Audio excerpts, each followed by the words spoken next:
கருமேகம் போல நீர் இல்லை, அலைக்கடல் அடங்குமோ? அதிகார குரலுக்கு எப்போதும் நீரின் வீழ்ச்சி நீதானே.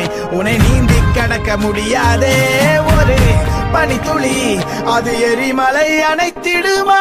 வேட்டுக்குடியின் கூப்பாடு இனி நாட்டுக்குள்ள கேட்காது, இன முகவரி அது இனி விழித்திருந்திடுமே.